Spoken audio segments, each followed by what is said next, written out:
Holding on to what I know, to everything I've learned. What is real and fabricated? What is wrong? What is my problem? How can I get out of this world that I created? Fighting the storms in my head. Don't know where I have been. I'm alone, no one to turn to. No one understands, shit's too complicated. Away, and I feel like I am someone else. Away, and I feel like I don't know myself, no. Away, and I feel like I don't know my name. And I don't want to live this way.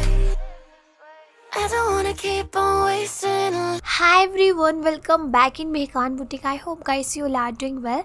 So guys, now in today's video I'm going to show you this gorgeous Pakistani style hand embroidered outfit designing. So guys, ये outfit Insta and Pinterest दोनों पर ही बहुत ज़्यादा trend कर रहा है and काफ़ी time से मुझे इस आउटफिट को डिज़ाइन करने की रिक्वेस्ट आ रही थी. सो बेसिकली गाइस, ये आउटफिट मैंने ईद के लिए डिज़ाइन करा था, बट अनफॉर्चुनेटली मैं इससे पहले आप सभी के साथ ही इसका ट्यूटोरियल शेयर नहीं कर पाई, जस्ट बिकॉज बहुत ही ज़्यादा बिजी शेड्यूल हो गया था एंड ईद के बाद मेरी तबीयत खराब हो गई थी. एंड ये आउटफिट को मैंने ईद पर वेयर करा था एंड इसके बाद मुझे इतने सारे कॉम्प्लीमेंट्स मिले. ये आउटफिट सभी को बहुत ही ज्यादा पसंद आया था. इवन मुझे भी ये आउटफिट पहनकर बहुत ही अच्छा एंड कंफर्टेबल फील हो रहा था. सो ये आउटफिट जितना प्रिटी लग रहा है, इसे डिजाइन करना उससे ज्यादा इजी है. So without wasting a time, let's see how I made it. Keep watching guys. So for making this outfit, firstly here I am using 2.5 metre designer georgette fabric. So ये fabric मैंने दुपट्टे के लिए लिया है and you can see fabric पर thread and sequence का काम हो रखा है एंड ये फैब्रिक देखने में बहुत ही ज्यादा प्रिटी लग रहा था.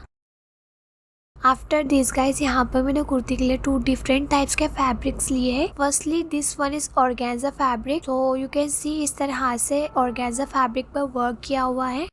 एंड इसके बाद यहाँ पर मैंने 1 मीटर डिजाइनर जॉर्जेट फैब्रिक लिया है and you can see fabric पर foil sequence and thread work हो रखा है. इसके बाद यहाँ पर मैंने 1 मीटर जॉर्जेट फैब्रिक लिया है एंड लास्टली यहाँ पर मैंने कुर्ती की लाइनिंग एंड ट्राउजर पैंट के लिए 2.5 मीटर जर्मन सिल्क फैब्रिक लिया है. फर्स्टली हम कुर्ती की मार्किंग करेंगे. उसके लिए यहाँ पर मैंने लाइनिंग फैब्रिक को 4 फोल्ड करके रखा है. इसकी लेंथ है 37 inches and it's with 10 inches. So firstly हमने 7 इंचेस पर शोल्डर का मार्क करना है, देन 7.5 इंचेस पर आर्म होल का मार्क करेंगे, देन अगेन यहाँ से 7 इंचेस पर मार्क करेंगे एंड 10 इंचेस पर मैंने चेस्ट का मार्क करा है एक्स्ट्रा मेजरमेंट इंक्लूड करके. हम ये दोनों मार्क को इस तरह से ज्वाइन करेंगे and front back arm hole के लिए हमने राउंड शेप ड्रॉ करना है. सो गाइस, मुझे कोल्ड एंड फीवर हो रखा है, इसलिए मेरी वॉइस को माइंड न करें. अब यहाँ से इन स्टेप को रखकर हमने 15 इंचेस पर वेस्ट लेंथ मार्क करनी है. देन यहाँ से मैंने 9 इंचेस पर वेस्ट विड्थ मार्क करा है. अब ये मार्क से इस स्टेप को रखकर हमने 12 इंचेस पर मार्क करना है एंड हिप के लिए यहाँ से 10 इंचेस पर मार्क करेंगे. अब ये मार्क को हमने इस तरह से ज्वाइन कर लेना है. Now let's marking for the neck. So neck के लिए मैंने यहाँ पर 3 इंचेस पर नेक विड्थ मार्क करी है एंड 3 इंचेस पर मैंने front end back neck length mark करके इस तरह से राउंड शेप ड्रॉ करा है एंड शोल्डर से हाफ इंच डाउन करेंगे. सो कुर्ती की मार्किंग कंप्लीट हो गई है. अब मार्किंग पर कटिंग कर लेंगे. सो आफ्टर कटिंग देखिए, यहाँ हमारे लाइनिंग फैब्रिक के 2 पीसेस है. बैक पार्ट को हम सेपरेट कर लेंगे एंड फ्रंट पार्ट को अगेन हमने सेंटर से फोल्ड करना है एंड इसकी आर्म होल को कट करेंगे.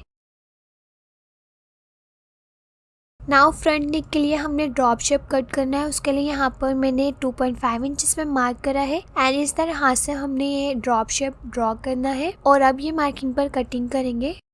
सो देखिए, कट करने के बाद कुछ इस तरह हाथ से इसका लुक होगा. अब हम मेन फैब्रिक की कटिंग करेंगे. उसके लिए यहाँ पर मैंने फैब्रिक लिया है. सो मेन फैब्रिक पर हम लाइनिंग को रखेंगे एंड लाइनिंग के अकॉर्डिंग हमने मेन फैब्रिक की भी कटिंग कर लेनी है.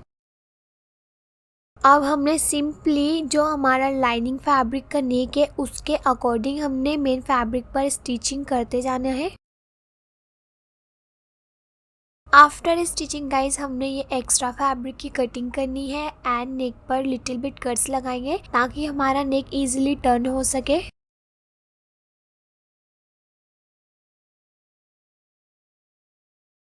अब इस तरह हाथ से हमने लाइनिंग फैब्रिक को बैक साइड पर टर्न करना है इसे टर्न करने के बाद हमने इसके एजेस को नीडल या सीजर की हेल्प से शार्प कर लेना है एंड नेक को परफेक्टली टर्न करने के बाद हमने इस पर टॉप स्टिच करना है ताकि नेक यहाँ पर फिक्स हो जाए। तो देखिए हमने नेक को स्टिच कर लिया है। अब यहाँ पर मैंने ऑर्गेन्जा फैब्रिक लिया है, मैंने इसकी एक स्ट्रिप कट करी है, इसकी लेंथ है 7 इंचेस। सो ये ऑर्गेन्जा फैब्रिक को हम कुर्ती के बॉटम में लगाकर स्टिच करेंगे और अब हम कुर्ती का बैक पार्ट कट करेंगे। सो यहाँ पर मैंने जॉर्जेट फैब्रिक लिया है, जॉर्जेट फैब्रिक पर हम लाइनिंग फैब्रिक को रखेंगे एंड लाइनिंग के अकॉर्डिंग हमने मेन फैब्रिक की भी कटिंग कर लेनी है।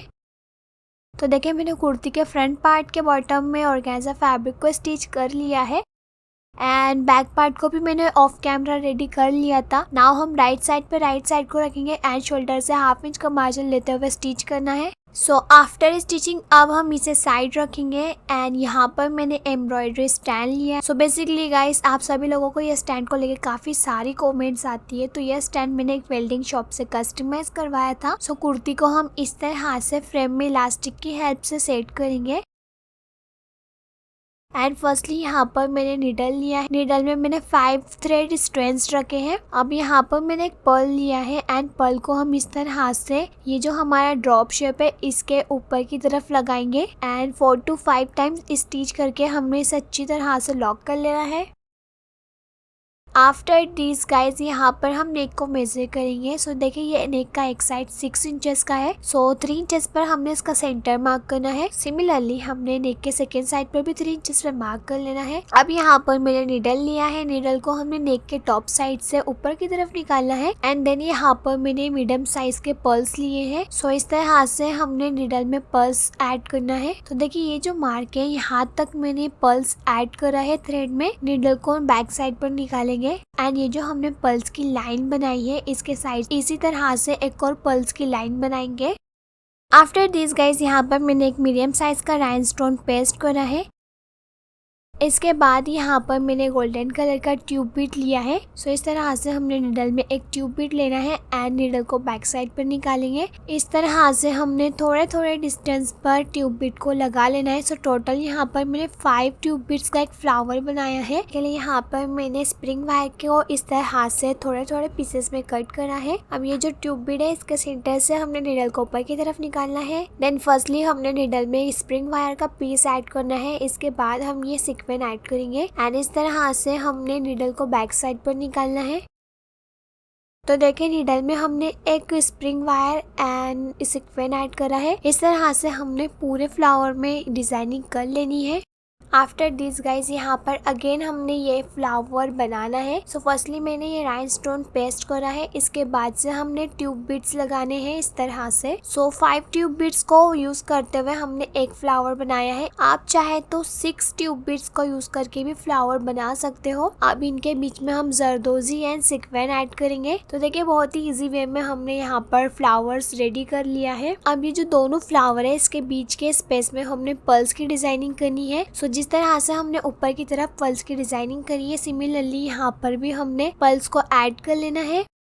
तो देखिए ये जो हमने नेक के एक साइड पर डिजाइनिंग करी है सिमिलरली हमने इसके सेकेंड साइड पर भी डिजाइन करना है। तो देखिए हमने नेक के राउंड को तो डिजाइन कर लिया है, अब हम नेक्स्ट स्टेप पर बढ़ते हैं। सो उसके लिए देखिए ये जो ड्रॉप शेप है इसके नीचे की तरफ मैंने ये 2 फ्लावर बनाए हैं। फ्लावर के एक साइड में मैंने ऑलरेडी डिजाइनिंग कर रखी है, सेम डिजाइनिंग में अभी आपको इसके सेकेंड साइड पे करके बताऊंगी। सो फर्स्टली गाइस यहाँ पर मैंने ये स्प्रिंग वायर ली है, आप इसे जरदोजी भी कह सकते हो। सो जरदोजी को हमने इस तरह से छोटे छोटे पीसेस में कट कर लेना है एंड देखिए यहाँ पर मैंने एक पर्ल ऐड करा है। पर्ल के साइड से नीडल को ऊपर की तरफ निकाल के इसमें एक जरदोजी ऐड करेंगे एंड इस तरह से हमने नीडल को बैक साइड पर निकालना है। देन जरदोजी के सेंटर से नीडल को ऊपर की तरफ निकाल के इसमें एक जरदोजी का पीस ऐड करेंगे एंड देन नीडल को बैक साइड पर निकालना है। इस तरह से देखिए अगेन हमने ये जो जरदोजी है इसके सेंटर से नीडल को ऊपर की तरफ निकालना है। बहुत ही इजी वे में ये फ्लावर बन जाएगा।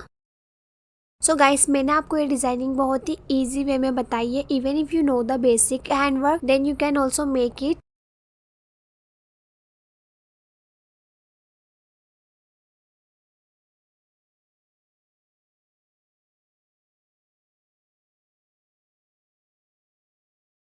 सो आफ्टर कंप्लीटिंग दिस फ्लावर, यहाँ पर मैंने अगेन ये जरदोजी लिया है। जरदोजी को हम इसके ऊपर की तरफ इस तरह से लगाएंगे। देन थोड़ा सा ऊपर की तरफ से स्पेस छोड़ते हुए हमने अगेन जरदोजी लगाना है। इस तरह से हमने जरदोजी को यूज़ करते हुए लीव्स बनानी है। तो इस तरह से मैंने एक लीफ बनाई है। सिमिलरली हमने इसके साइड्स में लीव्स बनाते जाना है। सो जिस तरह से मुझे समझ आया मैंने यहाँ पर लीव्स बना लिया है। एंड बीच बीच में देखे मैंने यहाँ पर सीक्वेंस ऐड करा है। अब हम यहाँ से अगेन पर्ल्स की लाइन बनाएंगे। तो फर्स्टली देखिए मैंने निडल को एक साइड से ऊपर की तरफ निकाली है। इसमें 2 पर्ल्स ऐड करके निडल को बैक साइड पर निकालेंगे। देन अगेन निडल को ऊपर की तरफ निकाल के मैंने इसमें स्मॉल साइज का पर्ल ऐड करा है एक। इसके बाद अगेन हमने मीडियम साइज के 2 पर्ल्स ऐड करने हैं। इसके बाद स्मॉल साइज का एक पर्ल ऐड करेंगे। इस तरह से हमने जो ड्रॉप शेप है इसके साइड्स में पर्ल्स की डिजाइनिंग करनी है। सो देखिए यहाँ पर मैंने पल्स की एक लाइन बनाई है। थोड़ा सा डिस्टेंस छोड़ते हुए हमने पल्स की 2 लाइंस और बना लेनी है। तो देखिए गाइस हमने यहाँ पर एक और स्टेप कंप्लीट कर लिया है। Now let's move to third step. So उसके लिए यहाँ पर फर्स्टली हमने इस तरह से एक लाइन ड्रॉ करनी है। एंड यहाँ पर मैंने कट बीट्स यूज करा है स्मॉल साइज के। सो फर्स्टली मैंने एक पर्ल लिया है मीडियम साइज का। इसके बाद एक कट बीट ऐड करी है एंड देन पर्ल ऐड करा है। सो इस तरह से हमने कट बीट एंड पर्ल्स को ऐड करते जाना है।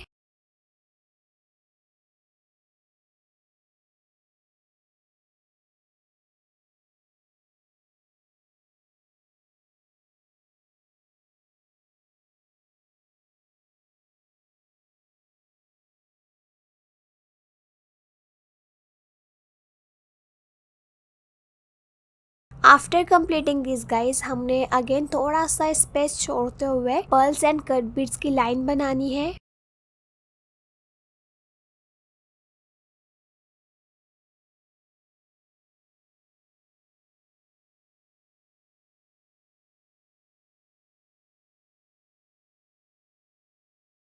तो देखिए यहाँ पर मैंने ये दोनों लाइन कंप्लीट कर लिया है। अब ये जो इनका बीच का स्पेस है इसमें मैं ये राइनस्टोन डायमंड पेस्ट करूंगी। सो फर्स्टली हमने ग्लू अप्लाई करना है। इसके ऊपर हम डायमंड को पेस्ट करेंगे। सो यहाँ पर मैंने मीडियम साइज के राइनस्टोन डायमंड का यूज करा है।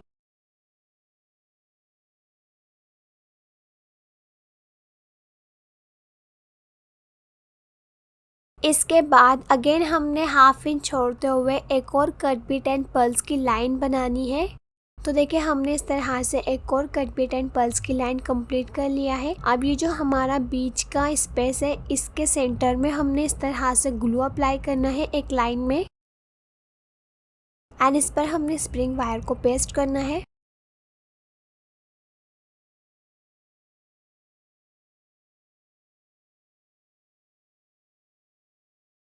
अब सेम स्प्रिंग वायर को हम छोटे छोटे पीसेस में कट करेंगे।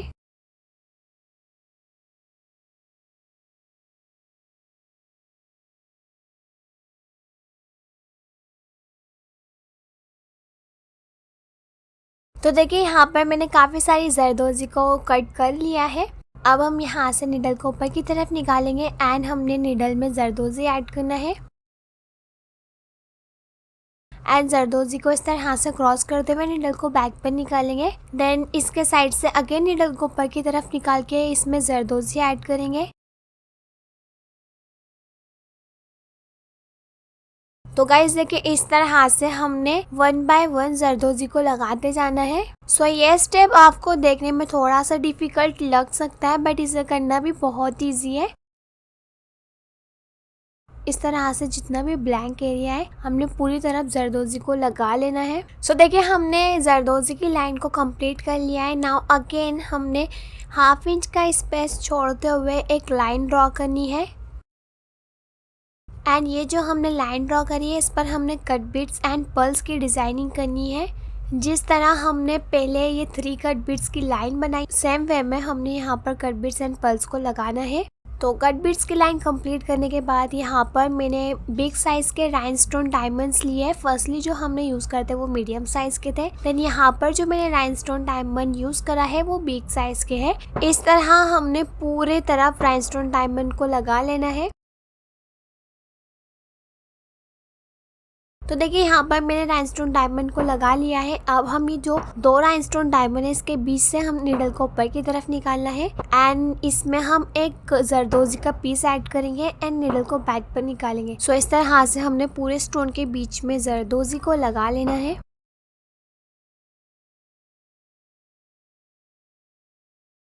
सो गाइस यहाँ पर वर्क ऑलमोस्ट रेडी हो चुका है। नाउ हम इसका लास्ट स्टेप करेंगे। सो उसके लिए यहाँ पर मैंने ये पिंक कलर के बीड्स लिया है। आप चाहे तो ट्यूब बीड्स भी यूज कर सकते हो अगर आपके पास ये वाले बीड्स ना हो तो। फर्स्टली हम नीडल को एक साइड से ऊपर की तरफ निकालेंगे एंड इसमें एक बीड एंड पर्ल ऐड करेंगे एंड नीडल को बैक साइड पर निकालना है। तो इस तरह से करते हुए हमने पूरी तरह पर्ल एंड बीड को लगा लेना है। सो गाइस यहाँ पर हमारा नेक बनकर रेडी है। सो फर्स्टली आप मुझे कमेंट में ज़रूर बताइएगा आपको ये नेक डिज़ाइनिंग कैसी लगी।